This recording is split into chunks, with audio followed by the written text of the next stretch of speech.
Jim Cornette Okay. often talks about the old territories and mentions that wrestling going global killed the business. Yeah. What's your thoughts? I think it killed the business in the way he views it. Yes. Well, it didn't kill it. It killed the territories. I don't know if it killed the business. It killed the territories for sure because it went so big.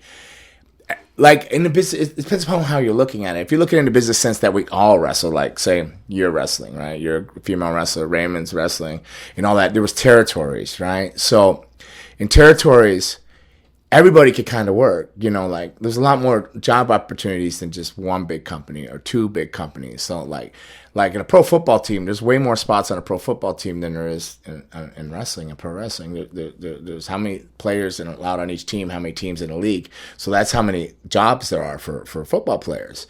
Where wrestling is one company or two now, or three. And there's some small little ones, but they're not doing it day in and day out. So we're like, I came at the tail end of them. So, and I miss them and I really want them to come back. And with the pandemic, I was hoping they're coming back, and I'm kind of hoping at CCW that this can happen, this thing, that the regional territories come back. So, like, my first territory was Stampede, Calgary. So you went.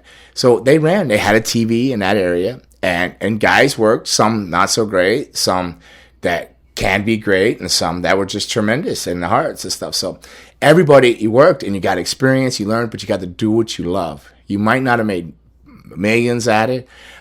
You might only cleared $100 that week or $200, but you're doing what you love, and it gave more opportunities of people doing what they love and people to go out there in all the small towns and enjoy it. So from there, I went to Puerto Rico, which was another full-time territory. Did the same thing, made towns every night, and then from there, I went to Memphis. It was the same thing, and then I went back and forth to Japan, and did tours where it was like more prestigiously held that he's working Japan, and you come back, they'd do an angle for you to leave that territory to go do your Japan tour, and then you come back, which they did with all the other ones. So I think it was a different form of wrestling. It was, everybody had a chance, everybody could be a part of something they loved, and if you were new at it, you learned you could work with older guys that were either at the end of things or riding things out, and you got that experience because you learned every night on the road. And I think everybody just became better wrestlers. Even the ones that weren't so good became better wrestlers because you worked every night in front of a live crowd. And you didn't do it for a lot of money. I mean, I'm going to be honest, I was at the tail end of it in Memphis. I made $40 a night. And at $40, and I was driving a 79 Eldorado Cadillac, $40 in gas trying to do a 2,000-mile loop a week, or a 2,500-mile loop, depending upon if you hit Eastern Knoxville or not on a random off, but it would be Louisville, Indiana, Evansville, Memphis, Nashville, and then all the little towns, Arkansas, Jonesboro, all in between all that. So you made your money on a Monday night, so I worked Mid-South Coliseum, and I was lucky enough to be in the program of Lawler. So I would make.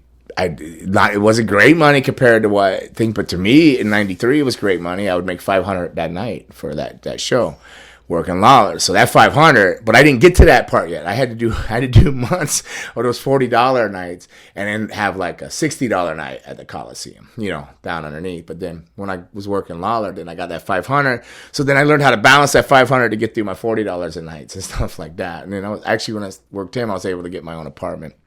So I slept in my car a lot of nights or crashed other people's places. And then, but yeah, so yeah, I did it ruin wrestling? It just depends upon how you looked at wrestling, what you were expecting and calling the business. Do I like the current stuff and what it is? No, it's not what I came up with. It's not what I watched.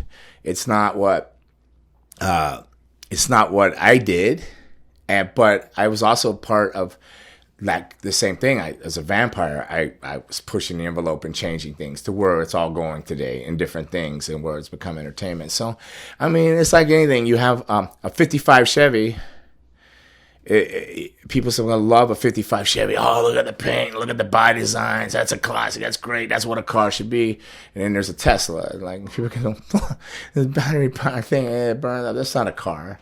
I mean, and I think you can look at the territories like that, and then you can look at wrestling now. You can compare. I mean, that's a simple analogy to compare it to a car, but like people go, no, they don't make cars like that anymore. That's just a car. They ruin things when they change the body design and it's running on electricity. What the hell is that? It should be drinking 500 gallons of gasoline, blah blah blah. I mean, you can look at it like that. It just depends upon where you are. You're gonna have your pops going, that's a car, and the grandson going, Mom, why is these cars are here? You not seen Fast and Furious? Look at NASCAR, how it's changed. NASCAR racing, right? NASCAR used to be, you had to go out there, just moonshiners, developed it, right? Moonshiners, wrestlers, same as wrestlers. These guys were all shady characters all over the place. Yeah, moonshiners, and then it turned into race car drivers, and the sport here and here and here, and now I don't even understand NASCAR when I watch it now. I'm a little confused because they got like playoffs and they got this and they've changed things and they've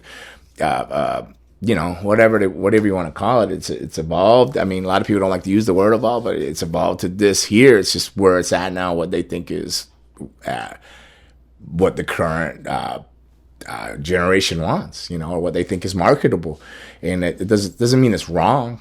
It just means you used to this, you grew up, this was the shit. I love this, and then it's this now, and then that's just where you're gonna lie, no matter what. I think that's it's with a different everybody. Time. Yeah. Yeah. But I think the analogy with the car is really cool because that really puts now it makes sense in my brain. Like now I get it. Yeah, it's a tough one because I love that and I understand that and I excelled at that where I don't excel at it now at this level, and the pace and the flips and or whatever, or I just can't comprehend because I was trained for this. I watched this, the territories. I watched it. I was trained for that. That's what I know in my head was told is right, and that's what I was trained for, and that's what I was trained to teach.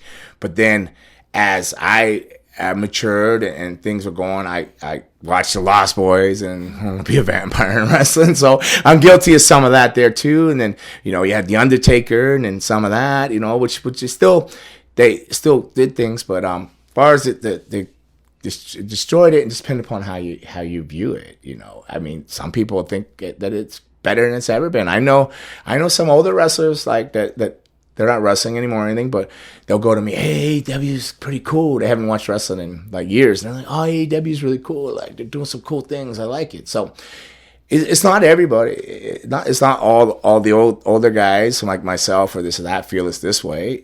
There's other people that like it just as much the other way. But it just ruined how you looked at it, and it depends upon where you were standing, on what side of the fence or what timeline you were on, like. Because I still adore, when I watch wrestling, when I do cardio, if I'm not watching students' matches from the school, I'm still watching old Memphis stuff. And the stuff I understand and I relate to. If I could afford a 55 Chevy, I would own a 55 Chevy, but I don't. I got a 2012 Chevy Silverado, but I'm still trying to keep it real with the truck and still be me. But it still has stuff I don't understand. I don't know why. The Bluetooth, this syncing line has a brain and the whole car shuts down if one thing goes wrong with this electronics. I don't understand it, but it's probably how a lot of people feel because less is more in the wrestling industry. A lot of people think less is best, less is more, and that's what they know and they understand this. But then people could work, right? Like I told you, it was a lot more work, like a lot more work for like people trying to come in. You could just go to Portland, or you can go down to California, or you had the Mid-Atlantic, and you had Texas, and you had Louisiana, Watts, and this Kansas City. There was all these different regional places, so it was more odds you could get a job and learn your craft and develop up and be like this mature worker and understand all these situations and know your timing and placements in the ring. Where now it's just like boom, it's a nuclear, bam, it's an explosion, and here you go. Like here's the particles, this is what flies around. And I'm not saying there's anything wrong with that either, because like I enjoy some of that too. I don't know if that helps answer that question or not, or if I confused my own self as I was talking. I think you answered it.